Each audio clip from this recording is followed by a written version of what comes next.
안녕하세요. 대기업 오너입니다. 오랜만에 인사드립니다. 이번 영상은 와튼스쿨 제러미 시겔 교수의 유명한 저서 주식에 장기 투자하라에 소개된 어떤 전략에 관한 내용입니다. 이 전략을 사용할 경우 다우지수가 95포인트인 1924년 6월 27일에 시장에 진입해서 두 번 매매를 거친 후 1929년 9월 3일 지수가 381로 정점에 도달할 때까지 주식을 계속 보유하게 됩니다. 그리고 대폭락 겨우 10일 전인 1929년 10월 19일 지수 323에서 시장에서 빠져나왔을 것입니다. 이후 1932년 8월 6일 다우지수가 66일 때 시장에 다시 진입했을 것입니다. 이 전략을 따를 경우 1987년 10월 19일에 대폭락도 피했을 것입니다. 이 전략은 금융위기 때에도 유효했습니다. 이 전략을 따를 경우 2008년 1월 2일 다우지수가 13,044일 때 시장에서 빠져나와 2009년 7월 15일 다우지수가 약 40%가 하락한 8,616에 다시 들어갔을 것입니다. 이 전략은 바로 200일 이동평균 전략입니다. 200일 이동평균선은 시장에서 가장 널리 사용되는 이동평균선이며 흔히 투자에서 추세를 판단할 때 사용합니다.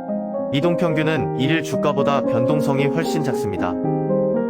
주가가 상승 중일 때에는 이동평균선이 주가보다 낮은데 기술적 분석가들은 이동평균선이 지지선을 형성한다고 표현합니다. 주가가 하락 중일 때에는 이동평균선이 주가보다 높으며 저항선을 형성한다고 말합니다. 이동평균을 이용하면 시장의 기본 추세를 찾아낼 수 있으므로 시장의 일일 변동성에 현혹되지 않는다고 기술적 분석가들은 주장합니다. 주가가 이동평균을 돌파하면 이는 강한 세력에 의해 기본 추세가 반전되는 신호라고 판단합니다. 제레미 시겔 교수는 다우지수 종가가 200일 이동평균보다 1% 이상 높으면 당일 종가로 주식을 매수하고 200일 이동평균보다 1% 이상 낮으면 당일 종가로 주식을 매도하는 테스트를 했습니다. 이 전략의 장기 결과는 보시는 표와 같습니다. 대공황이 포함된 1926년에서 1945년 사이의 기간에서 200일 이동평균선 전략은 계속 보유 전략보다 높은 수익률을 보였습니다. 하지만 나머지 기간에서는 모두 계속 보유 전략보다 낮은 수익률을 보였습니다. 이러한 결과의 원인은 크게 두 가지가 있습니다. 첫째, 이 전략을 사용하면 대체로 강세장 기간에 들어갔다가 약세장 기간에는 빠져나오지만 뚜렷한 추세 없이 주가가 오르내릴 때에는 손실을 보기 때문입니다.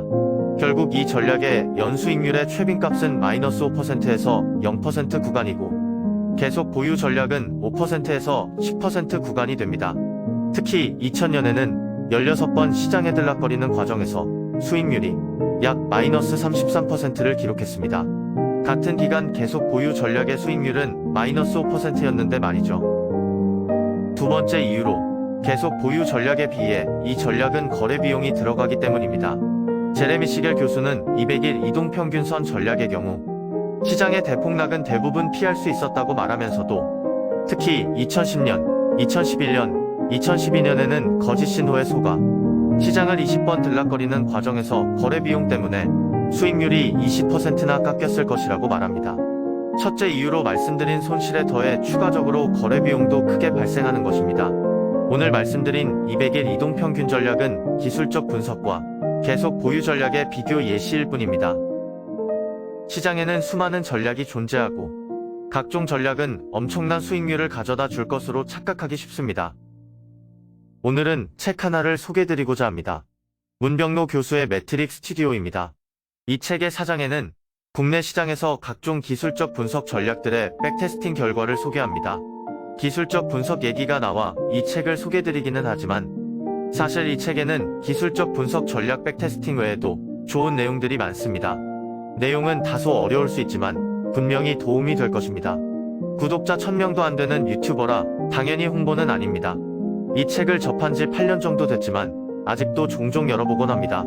제 투자 철학에 많은 영향을 주기도 한 책입니다.